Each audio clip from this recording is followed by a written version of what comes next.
Montana Territory, 1879.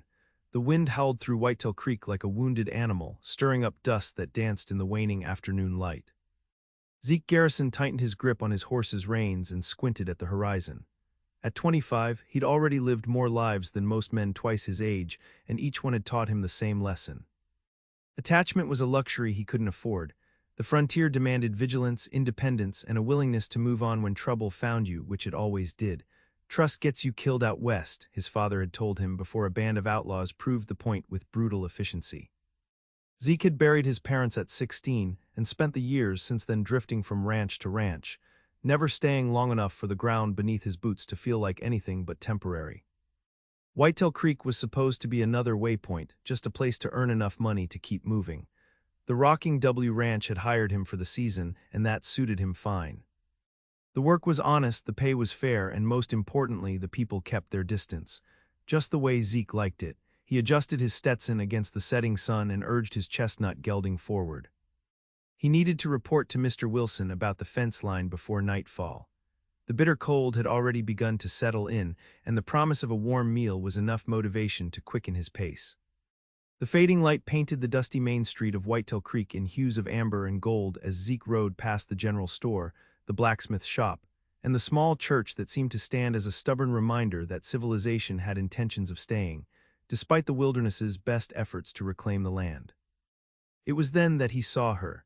She was kneeling on the wooden sidewalk outside the general store, clutching something in her gloved hands. Even from a distance, Zeke could see the distress in her posture, the way her shoulders curved forward as if to protect whatever she held. Her deep blue dress spread around her like a calm lake, contrasting with the honey-blonde hair that had partially escaped its pins to frame her face. Zeke didn't mean to stop. He had learned long ago that other people's troubles were not his concern.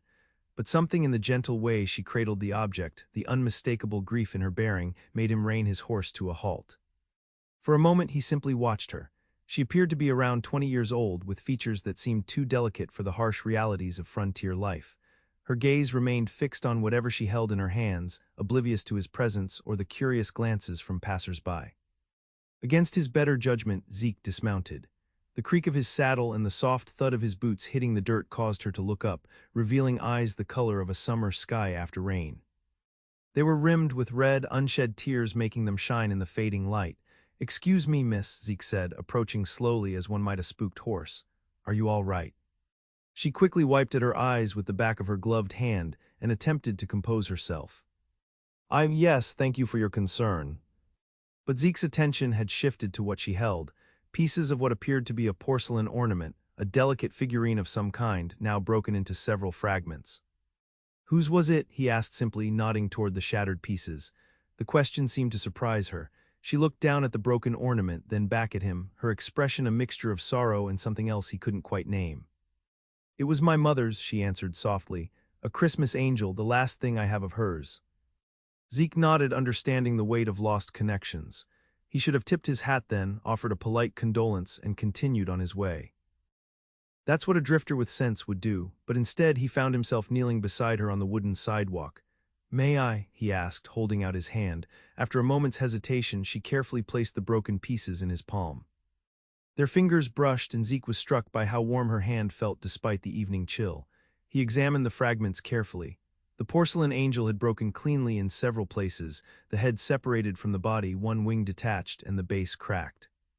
"I believe Mrs. Peterson at the boarding house has a special glue for fixing china," he said, surprising himself with the information.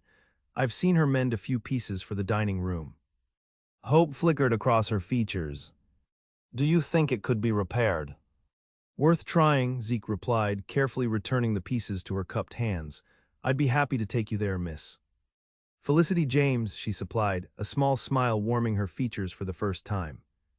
"I just arrived in town yesterday. My uncle owns the mercantile." She nodded toward the general store behind her. "Zeke Garrison," he responded. "I work at the Rocking W." As he helped her to her feet, Zeke noticed a small crowd gathering near the bank across the street. Raised voices carried on the wind, and the hairs on the back of his neck stood at attention. "Stay here," he instructed, instinctively positioning himself between Felicity and whatever trouble was brewing. Before she could respond, the sharp crack of a gunshot split the air. Panic erupted as people scattered for cover. In one fluid motion, Zeke pulled Felicity behind a water trough, shielding her with his body as more shots rang out. "My uncle," she gasped, trying to peer around him toward the store. "Stay down," Zeke commanded, his voice leaving no room for argument. He drew his Colt from its holster, the familiar weight grounding him as chaos swirled around them. Three men burst from the bank, bandanas covering the lower half of their faces, guns waving wildly as they fired warning shots into the air. They ran for horses tied nearby, saddlebags bulging with what Zeke presumed was the bank's money. One of the robbers spotted them behind the trough and swung his gun in their direction. Zeke fired first, his bullet finding the man's shoulder. The outlaw cried out, dropping his weapon as he clutched his wound, but managed to mount his horse and follow his companions as they thundered out of town. In the sudden silence that followed, Zeke became acutely aware of Felicity trembling against him, her breath coming in quick, shallow gasps. Her hands were still protectively curled around the broken ornament. "Are you hurt?" he asked, holstering his gun and gently grasping her shoulders to assess her condition. She shook her head, eyes wide with shock. "No, but your arm." Zeke glanced down to see a dark stain spreading on his left sleeve where a bullet had grazed him. He hadn't even felt it in the heat of the moment. "It's nothing," he assured her, helping her to her feet as the sheriff and several townspeople emerged from their hiding places. Felicity's uncle came running from the store, his face pale with worry. "Felicity, thank God you're safe." He embraced her quickly before turning to Zeke with gratitude. "Thank you, young man." Zeke nodded uncomfortably, unused to recognition. "Just happened to be here." As the town buzzed with excitement over the robbery, Zeke found himself being led to the doctor's office despite his protests, Felicity insisting he have his wound properly treated. The broken ornament remained carefully wrapped in her handkerchief, tucked safely in her pocket. Dr. Miller cleaned and bandaged the graze, declaring it minor but praising Zeke's quick thinking. "Could have been much worse if those robbers had gotten a clear shot at more folks," the doctor said. Felicity hadn't left his side, her earlier distress now channeled into concern for his welfare. "You saved my life," she said simply when they finally stepped back outside into the cool evening air. "Anyone would have done the same," Zeke replied, uncomfortable with her gratitude. He needed to report to Mr. Wilson, needed to put distance between himself and this woman whose presence was already threatening the careful barriers he'd constructed. "Not everyone," she countered softly, "not everyone would have stopped to help with a broken ornament either." Zeke shifted his weight, suddenly aware of how close she stood, of the scent of lavender that clung to her hair. "Speaking of which, we should see about getting that fixed." She smiled then, a genuine smile that reached her eyes and made something in Zeke's chest tighten unexpectedly. "Yes, we should." As they walked toward the boarding house, Zeke tried to remind himself of all the reasons he kept to himself, all the lessons hard-earned about the danger of connections. But with every step beside Felicity James, those reasons seemed increasingly difficult to recall. Mrs. Peterson, a plump, gray-haired woman with kind eyes, welcomed them warmly into the boarding house kitchen. When Felicity explained about the broken ornament and its significance, the older woman's face softened with understanding. "Let's have a look, dear," she said, clearing a space at the large wooden table. "I've mended plenty of broken things in my time." Felicity carefully unwrapped the fragments and laid them out. In the warm lamplight, Zeke could see the details more clearly, the angel's serene face, the delicate wings, the flowing robes painted in faded gold and blue. "My mother brought it all the way from Boston," Felicity explained as Mrs. Peterson examined each piece. "It was the one thing she insisted on carrying herself during our journey west when I was a child. She said angels watch over travelers." "She passed recently?" Zeke asked quietly. Felicity nodded. "2 months ago, fever took her. My father died in the war when I was small, so now it's just me. Uncle Gregory wrote offering me a home here."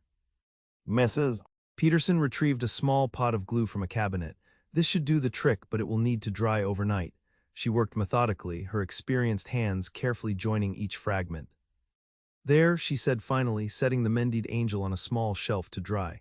"Come back tomorrow afternoon and it should be ready." As they stepped back onto the street, the evening had fully settled in, stars piercing the vast Montana sky. Zeke knew he should head to the ranch, but found himself offering to walk Felicity back to her uncle's store. "I appreciate your help today, Mr. Garrison," she said as they walked. "It seems I'm indebted to you twice over." "Zeke," he corrected automatically, "and there's no debt." They reached the mercantile, its windows glowing with lamplight. Felicity paused at the door, turning to face him. Will I see you tomorrow? When the angel is ready. The sensible answer was no. He had work to do, fences to mend, cattle to check. Getting involved with the newcomer in town, no matter how pretty her eyes or genuine her smile, was not part of his plan. I'll meet you at the boarding house, he heard himself say instead, 2 o'clock. Her smile was worth the momentary lapse in judgment, 2 o'clock. As Zeke rode to the rocking W in the darkness, he told himself it was a one-time courtesy, nothing more. He would help retrieve the repaired ornament, and that would be the end of it. By spring, he'd be moving on anyway, just as he always did, but for the first time in years, the thought brought no comfort. The following morning dawned clear and cold, the kind of bright winter day that made the mountains seem close enough to touch. Zeke threw himself into his work, hoping physical exertion would clear his mind of blue eyes and honey-blonde hair. He was repairing a section of fence when Mr. Wilson rode up, his heavy coat buttoned against the chill. Heard you were involved in some excitement in town yesterday, the rancher said by way of greeting. Zeke drove another nail into the post, just happened to be there when the bank was robbed. Sheriff stopped by earlier, says those men are part of the Blackwell gang. They've hit 3 other towns in the territory. Wilson dismounted, coming closer. Also says you put a bullet in one of them. Zeke straightened, wiping his brow, winged him, they still got away. Sheriff's organizing a posse, thought you might want to join given your shooting skills. The suggestion made sense. Zeke had a reputation as one of the best marksmen in the county, and he'd helped track rustlers for the Rocking W before. But accepting would mean missing his appointment with Felicity. When do they ride out? He asked, already knowing the answer wouldn't suit him. Noon, hoping to catch up before the gang crosses into Idaho territory. Zeke nodded slowly. I have an errand in town at 2. Important one. Wilson raised an eyebrow but didn't press. I'll tell the sheriff you'll catch up if you can. They'll follow the western trail. He remounted his horse. Be careful out there, Garrison. Blackwell's men are desperate after that wound you gave them. After Wilson rode away, Zeke worked with renewed focus, finishing the fence repairs in record time.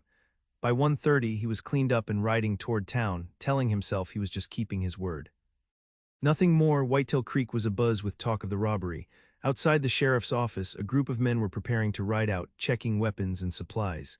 Zeke nodded to them as he passed but didn't stop. When he reached the boarding house, Felicity was already there, seated in Mrs. Peterson's parlor. She wore a simpler dress today, forest green with a high collar, but had arranged her hair more elaborately, golden waves pinned up with a few delicate curls framing her face. She rose when he entered, a smile lighting her features. You came.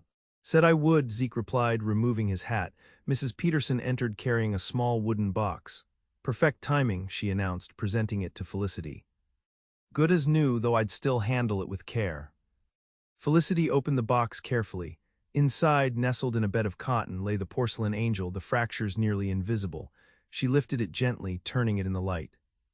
It's beautiful, Zeke said quietly, moved by the craftsmanship both of the original piece and Mrs. Peterson's restoration.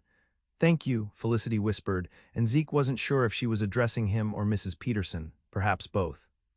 What do I owe you for the repair? Mrs. Peterson waved away the question. Consider it a welcome to Whitetail Creek. We look after our own here. After expressing their gratitude, Zeke and Felicity stepped out into the afternoon sunshine. The angel was safely back in its box, tucked under Felicity's arm. May I ask a favor? She said suddenly. Would you accompany me to the church? I'd like to place the angel there just until Christmas. My mother would have liked that. Zeke hesitated. The posse would be hours gone by now, and his chances of catching up were diminishing. But something about the hope in Felicity's eyes made it impossible to refuse. Lead the way, he said. The small white church stood at the edge of town, its steeple rising hopefully toward the vast Montana sky. Inside, the simple sanctuary was empty and peaceful, light streaming through plain glass windows to illuminate the wooden pews and modest altar. Felicity moved reverently to the front, where a few candles burned in remembrance of loved ones. She carefully removed the angel from its box and placed it on a small shelf near the altar. My mother always said Christmas angels reminded us that messengers of hope appear when we least expect them, she said softly. Even in the darkest times. Zeke remained a few steps behind, hat in hand, feeling like an intruder in this moment of remembrance.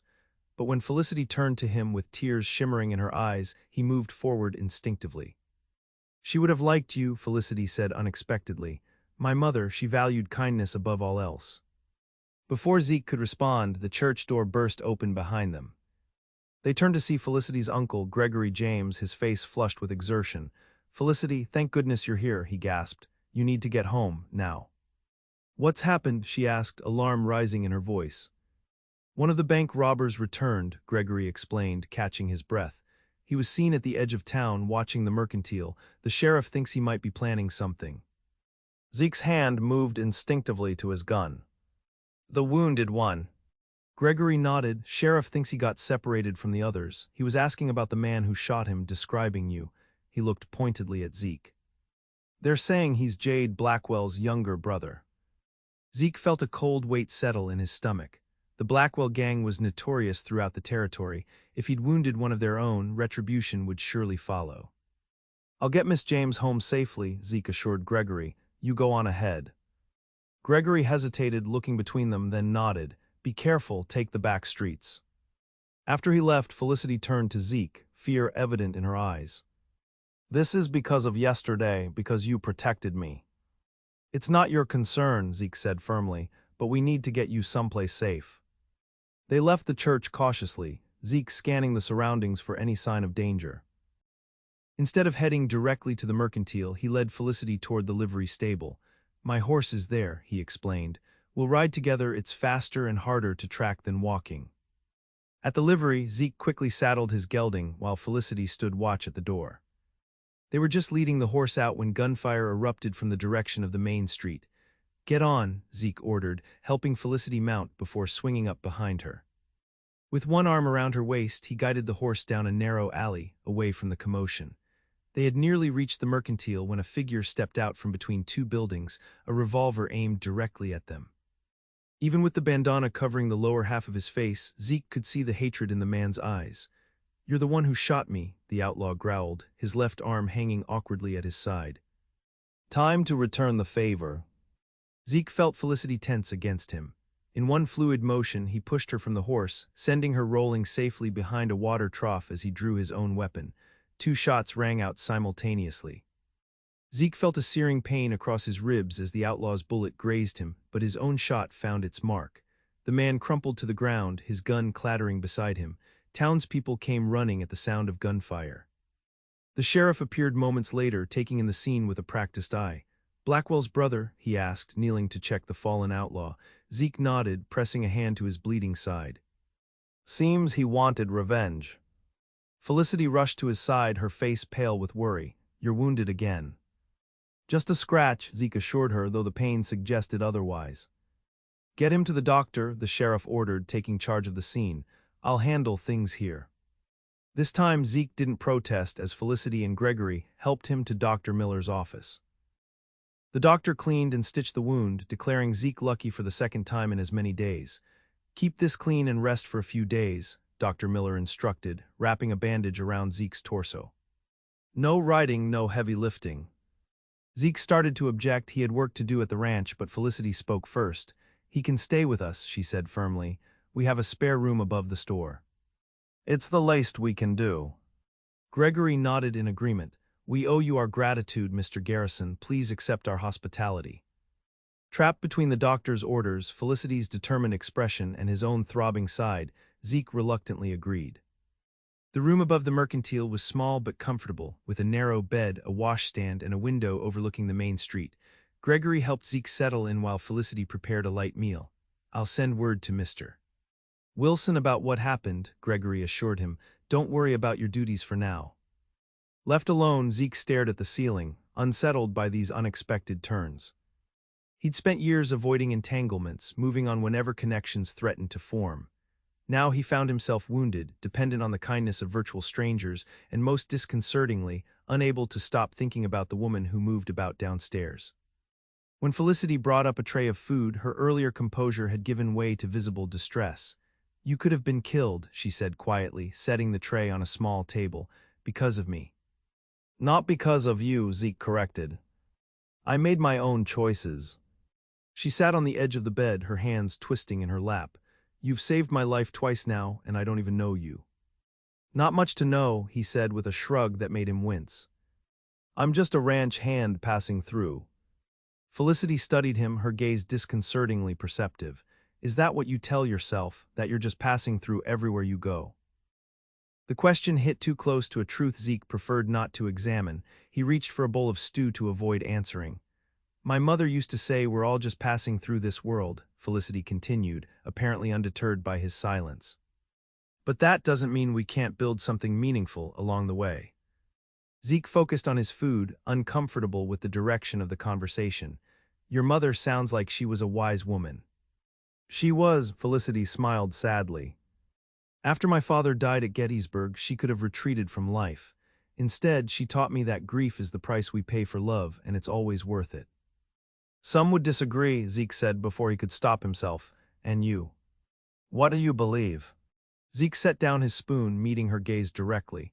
I believe the frontier is no place for sentimentality, Miss James. People die out here, they leave, they disappoint you. Learning to depend only on yourself is how you survive. Instead of being offended by his bluntness, Felicity seemed to consider his words carefully. That sounds very lonely. Lonely is safe. She rose then, smoothing her skirts. Rest, Mr. Garrison, we can debate philosophy when you're stronger. After she left, Zeke found himself staring at the door, unsettled by their exchange. Few people had ever challenged his worldview so directly, and none had done so with such gentle perceptiveness. Over the next few days, Zeke's wound began to heal, and with it, his determination to maintain emotional distance began to weaken. Despite his intentions to keep interactions minimal, he found himself drawn into the rhythm of life at the mercantile. Each morning, Felicity brought breakfast and fresh bandages.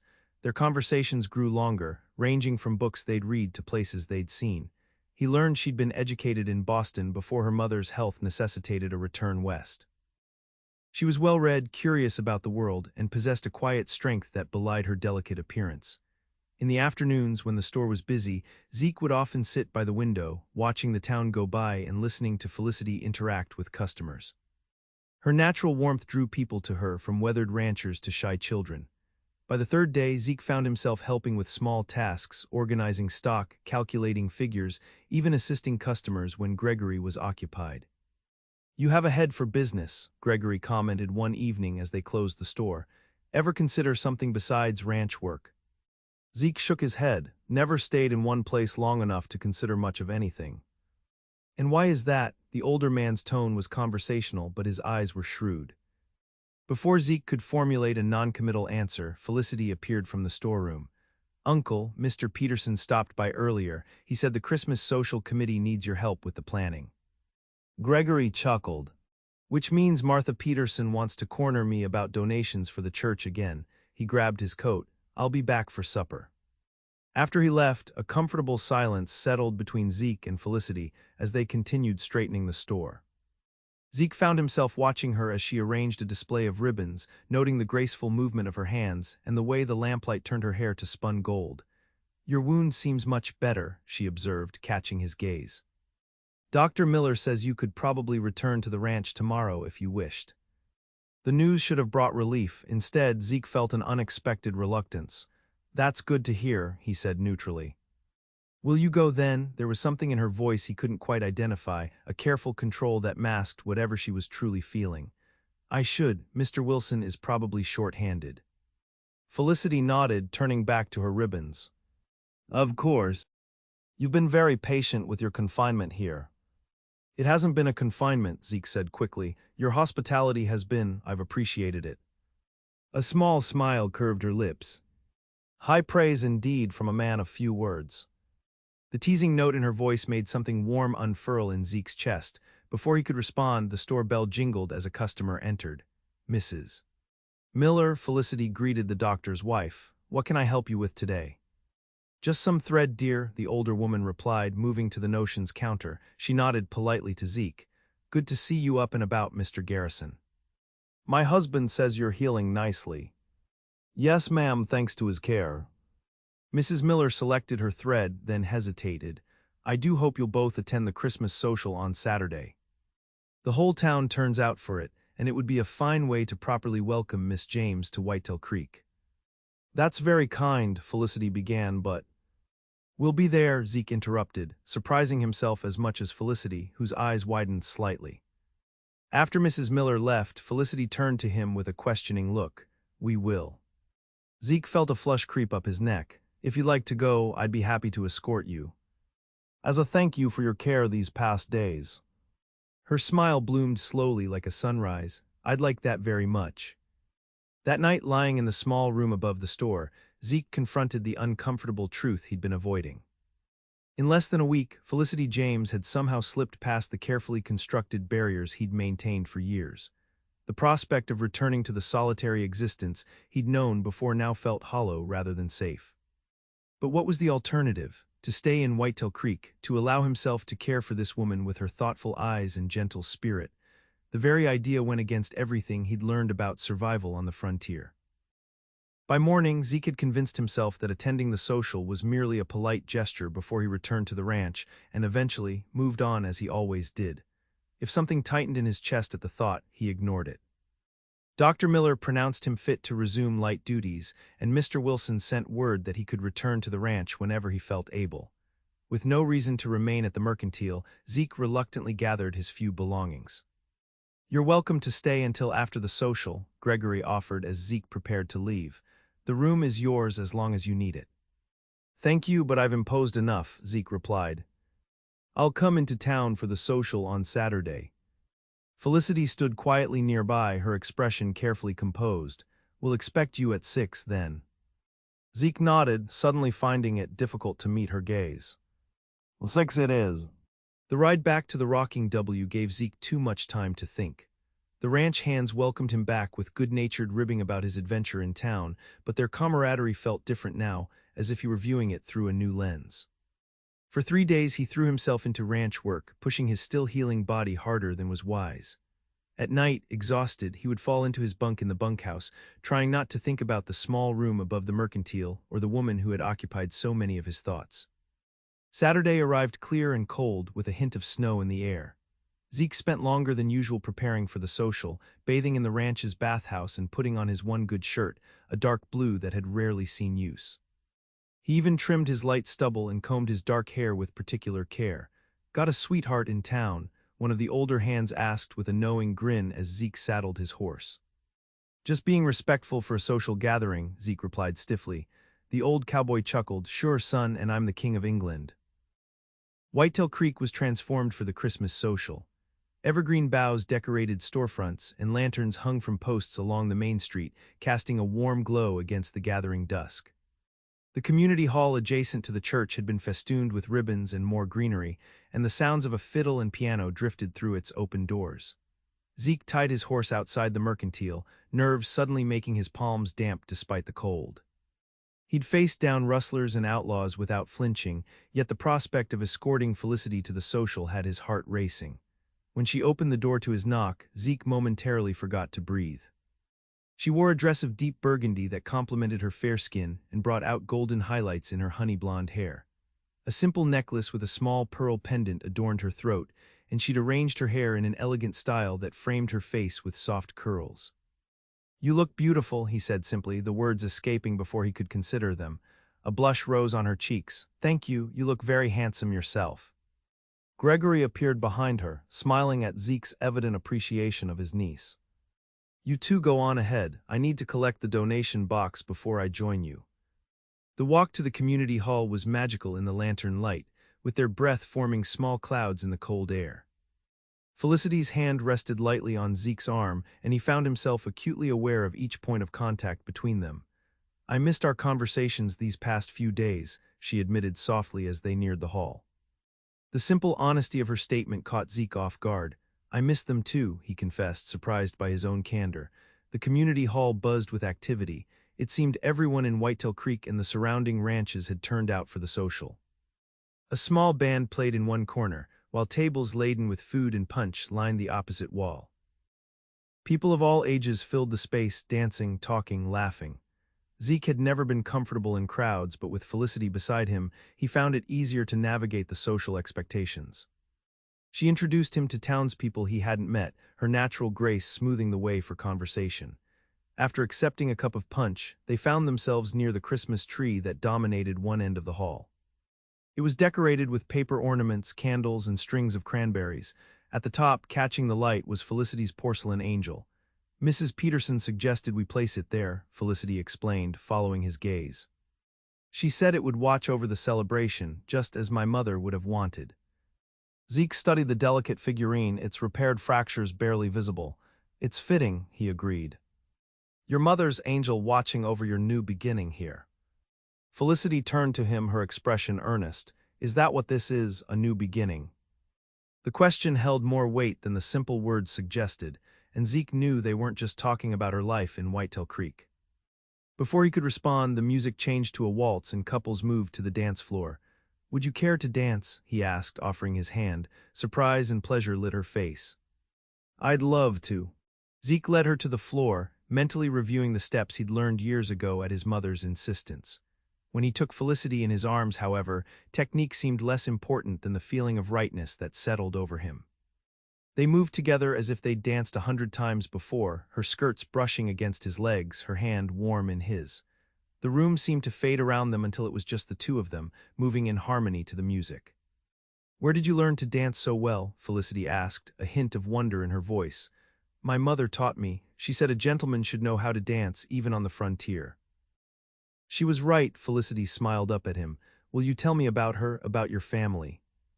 The question would normally have caused Zeke to retreat behind his carefully constructed walls. But as they continued to dance, he found himself sharing pieces of his past he'd kept buried for years, memories of his parents' ranch in Colorado, of his father's quiet strength and his mother's determined grace. They died when I was 16, he said finally, the words coming easier than he'd expected. Outlaws raided the ranch. I was away, helping a neighbor with his cattle. When I returned, he trailed off, the old pain surfacing anew. Felicity's hand tightened on his shoulder. I'm so sorry, Zeke. I buried them and left, couldn't stay there with the memories. He'd never admitted that to anyone, been moving ever since. Never staying anywhere long enough to, he didn't finish the thought, but Felicity seemed to understand. To care, she supplied softly, to risk loss again. The music ended, but they remained standing close together, connected by more than just the dance. Would you step outside with me? Zeke asked suddenly. I could use some air. They slipped out a side door into the quiet night. A light snow had begun to fall, dusting Felicity's hair and shoulders with delicate flakes that glittered in the lantern light. It's beautiful, she breathed, turning her face up to the sky. Zeke wasn't looking at the snow. Yes, it is. She met his gaze then, and the openness in her expression made his chest ache with unexpected yearning, for connection, for her. Felicity, he began, then faltered, unsure how to articulate the tumult of feelings she'd awakened in him. Yes, she encouraged gently. I've spent years convincing myself that attachment is dangerous. That caring for people, for places, only leads to pain when they're inevitably lost. He took a deep breath. But being here with you, I'm beginning to wonder if I've been wrong all along. Snowflakes caught on her lashes as she looked up at him. And what do you think now? I think, Zeke reached out, brushing a snowflake from her cheek, his hand lingering. I think some things might be worth the risk. The hope that bloomed in her eyes gave him courage. Slowly, giving her every chance to pull away, he leaned down and pressed his lips to hers. The kiss was gentle, questioning, a tentative exploration of new territory. When he pulled back, Felicity's eyes remained closed for a moment, her lips curved in a smile that made his heart stutter.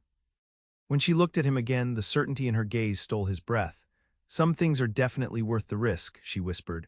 The door opened suddenly, spilling light and noise into their private moment. Gregory stood there, his expression apologetic. Felicity, Zeke, you might want to come inside, there's news. The urgency in his tone had them quickly following him back into the hall, where the music had stopped and people were gathered around the sheriff. What's happening? Zeke asked, instinctively keeping Felicity close to his side. Sheriff got word that the Blackwell gang is headed this way, Gregory explained in a low voice. Seems they're not happy about losing one of their own. The sheriff was addressing the crowd. No need for panic, but I am asking all able-bodied men to help form a town watch tonight. We have reason to believe they may attempt to exact revenge for Daniel Blackwell's death. Murmurs of concern rippled through the crowd. Several men immediately stepped forward to volunteer. You should get Felicity home, Zeke said to Gregory. Keep her safe. And you? Felicity asked, alarm evident in her voice. I need to help, Zeke replied simply. This is partly my doing. Before she could protest, the sheriff approached them. Garrison, I could use your shooting skills if you're willing. Zeke nodded, of course. We'll organize at my office in 15 minutes, the sheriff said, moving on to recruit others. Felicity gripped Zeke's arm. Please be careful, I couldn't bear it if, she stopped, emotion making her voice unsteady. Zeke covered her hand with his own. I'll be fine, go home with your uncle, lock the doors and stay away from windows. Gregory put his arm around his niece's shoulders. Come, Felicity, mister. Garrison knows what he's doing. As they prepared to leave, Felicity suddenly pulled away from her uncle and went to the Christmas tree. Carefully, she removed the angel from its place at the top. Take this, she said, pressing it into Zeke's hands, for protection. Zeke looked down at the delicate ornament, then back at Felicity's earnest face. I can't take this. It's your mother's. Which is why I know it will keep you safe, she insisted. Please.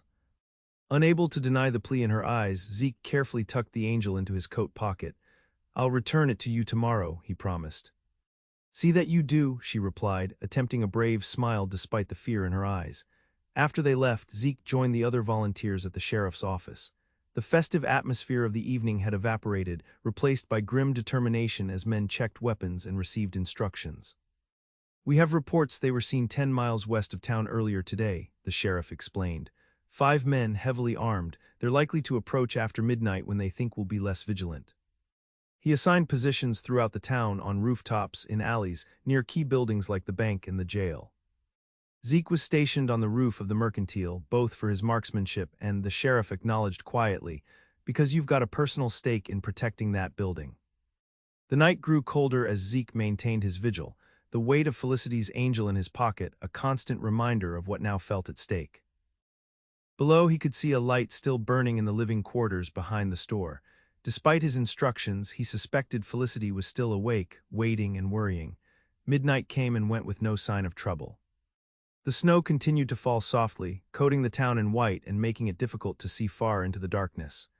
Zeke shifted position occasionally to keep warm, his rifle ready, his senses alert for any unusual movement. It was nearly 2 in the morning when he caught a flicker of movement at the edge of town. Silently, he signaled to the men on nearby rooftops, who passed the alert down the line. 5 riders moving cautiously between buildings, their approach muffled by the snow. Zeke watched as they dismounted near the church, conferring briefly before splitting up. 2 headed toward the jail, 2 toward the bank, and 1, the largest man whom Zeke suspected was Jade Blackwell himself, moved deliberately toward the mercantile. The sheriff's plan was to let them enter the buildings where additional men waited inside, trapping them. But seeing Blackwell approach the mercantile, where Felicity slept, made Zeke reconsider. He couldn't risk her safety on the chance that the plan would work perfectly. Carefully, he positioned himself at the edge of the roof and took aim. Before he could fire, a gunshot rang out from the direction of the bank. Someone had been spotted. Chaos erupted as the element of surprise was lost. Gunfire exchanged between the townsmen and the outlaws, shattering the peaceful night. Blackwell, now alerted to the ambush, drew his gun and ran toward the mercantile's entrance. Zeke fired, his bullet striking the ground at Blackwell's feet, forcing him to dive for cover behind a water trough. The outlaw returned fire, bullets splintering the wood of the roof where Zeke crouched. Below, Zeke saw the mercantile door open. To his horror, Gregory stepped out, shotgun in hand, apparently intent on defending his property. Get back inside, Zeke shouted, but his warning was drowned out by another volley of gunfire. Blackwell saw the new target and swung his gun toward Gregory. Without thinking, Zeke leaped from his position, landing hard on a snow-covered awning before rolling to the ground. Pain shot through his barely healed wound, but adrenaline pushed it aside as he fired again, forcing Blackwell to retreat momentarily. Get inside and protect Felicity, Zeke ordered Gregory, positioning himself between the older man and danger. She's not here, Gregory said, his voice tight with worry. She went to find you after I fell asleep. Cold dread washed over Zeke when, an hour ago, maybe more. I woke and found her gone. Gunfire continued around them as the sheriff and his men engaged the other outlaws. Zeke scanned the street desperately, searching for any sign of Felicity among the chaos. Movement near the church caught his eye, a flash of burgundy fabric in the doorway. Felicity stood there, partially concealed, watching the gunfight with evident terror. There, Zeke pointed. Get to the sheriff. Tell him I'm going for her. Before Gregory could respond, Zeke was running, staying low and using whatever cover he could find. Blackwell, seeing his movement, emerged from hiding and fired again. Zeke felt a bullet tug at his coat but kept moving. He had nearly reached the church when Blackwell appeared suddenly from between two buildings, cutting off his path. The outlaw's face was twisted with hatred, his gun aimed squarely at Zeke's chest. "You killed my brother," Blackwell snarled. "Now I'm going to kill you and then that pretty girl you're so eager to reach." "Your brother chose his path," Zeke replied steadily, his own gun trained on Blackwell. "Just like you're choosing yours." For a tense moment they stood facing each other, neither blinking, neither wavering. "Zeke," Felicity's voice called from the church doorway. The momentary distraction was all Blackwell needed. He fired, the bullet grazing Zeke's arm and causing him to stumble backward. As the outlaw prepared to fire again, Zeke reached into his pocket, his hand closing around Felicity's angel. In one fluid motion, he threw the ornament at Blackwell's face. The unexpected projectile startled the outlaw, causing his shot to go wide as he reflexively raised his arm. In that split second, Zeke fired. Blackwell crumpled to the ground, his gun falling from lifeless fingers. Silence fell suddenly, the gunfire in other parts of town having ceased as well. Zeke stood motionless, his breathing harsh in the quiet night, snowflakes settling on his shoulders. "Zeke," Felicity ran to him, her face pale with fear. "Are you hurt?" He looked down at his bleeding arm, then back at her. "It's nothing, but what were you thinking, coming out during all this?" "I couldn't stay there not knowing if you were safe," she said, tears forming in her eyes. "I was trying to reach the sheriff's office when the shooting started." Zeke pulled her against him with his good arm, holding her close as relief washed over him. "Don't you know how dangerous that was? If anything had happened to you." She looked up at him, her eyes searching his face. "I feel the same way about you." The sheriff approached, surveying the scene. "Good work, Garrison. We got the rest of them, 2 dead, 2 captured." He nodded toward Blackwell's body. "Whitetail Creek won't have to worry about this gang anymore." As townspeople emerged from their shelters and other watchmen gathered around, Zeke kept Felicity close to his side. The danger had passed, but the night's events had crystallized something in him that had been forming since he first saw her kneeling on the sidewalk with her broken ornament. The angel, Felicity suddenly remembered, looking around. "Where is it?" They found it in the snow nearby, once again broken into pieces. Felicity carefully gathered the fragments, cradling them as she had when Zeke first met her. "I'm sorry," he said gently. To his surprise, she smiled through her tears. "It can be mended again. Some things are meant to be kept, even when they break." The dawn broke clear and cold over Whitetail Creek, the new snow glistening in the early light. The town slowly returned to order, the dead were removed, the wounded tended to, the damage assessed. Remarkably, no townspeople had been killed, though several, including Zeke, had suffered minor injuries. Dr. Miller bandaged Zeke's arm, declaring him the luckiest man in Montana or the most stubborn, possibly both. By mid-morning, the town had settled into a tentative calm. The Christmas social decorations still hung in the community hall, now serving as a gathering place for those who had been involved in the night's events. Coffee and food were shared as stories were exchanged, the community drawing together in the aftermath of danger. Zeke found Felicity sitting alone by the window, the broken pieces of her angel arranged carefully on a handkerchief beside her. She looked up as he approached, a soft smile warming her features. "How's your arm?" she asked. "Better than my pride," he replied, sitting beside her. "I promised to keep your angel safe." Felicity shook her head. "You kept me safe instead. I think my mother would consider that a fair trade." They sat in comfortable silence for a moment, watching the activity around them. Gregory was deep in conversation with the sheriff and other town elders, while Mrs. Peterson organized the women in providing food for everyone. "What will you do now?" Felicity asked quietly. "Will you go back to the ranch?" The question held layers of meaning. Zeke considered it carefully, looking at the broken angel, then at the woman beside him. "I've been thinking about what your uncle said about having a head for business." He met her gaze directly. "Whitetail Creek could use a livery stable with a proper horse training operation. The one here is run by old Jenkins, and he's looking to sell." Hope brightened Felicity's eyes. "Are you saying you're considering staying in town?" "I'm saying I'm tired of passing through places without putting down roots." Zeke reached for her hand, his voice growing more certain with each word. "I'm saying that for the first time in years I've found someone worth staying for." "What about the danger of attachment?" she asked softly. of caring too much. I think I finally understand what your mother meant, Zeke replied, his thumb tracing circles on her palm. About grief being the price we pay for love.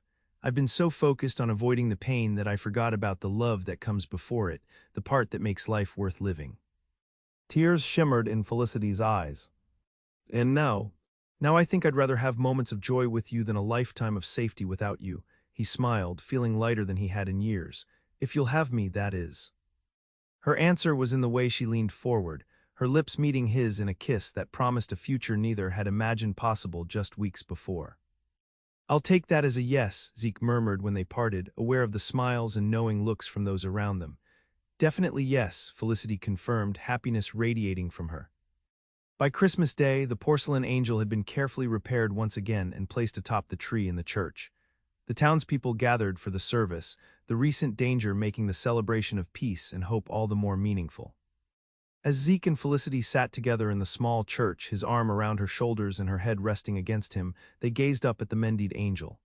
Its fractures were visible if you knew where to look, but they didn't diminish its beauty. If anything, they added character, a history that made it more precious. Messengers of hope appear when we least expect them, Felicity whispered, echoing her mother's words. Zeke pressed a kiss to her temple. Sometimes they appear in the form of a beautiful woman clutching a broken ornament. She smiled up at him. And sometimes in the form of a cowboy who stops to ask whose it was. Outside, snow began to fall again, covering Whitetail Creek in a fresh blanket of white, nature's way of saying that even after the darkest nights, new beginnings were always possible for those brave enough to embrace them. And as the congregation began to sing, their voices rising in harmony, Zeke Garrison, no longer just passing through, no longer afraid to care, held tightly to the woman who had taught him that some connections were worth the risk, and some broken things were meant to be mended over and over again, no matter how many times they fell apart.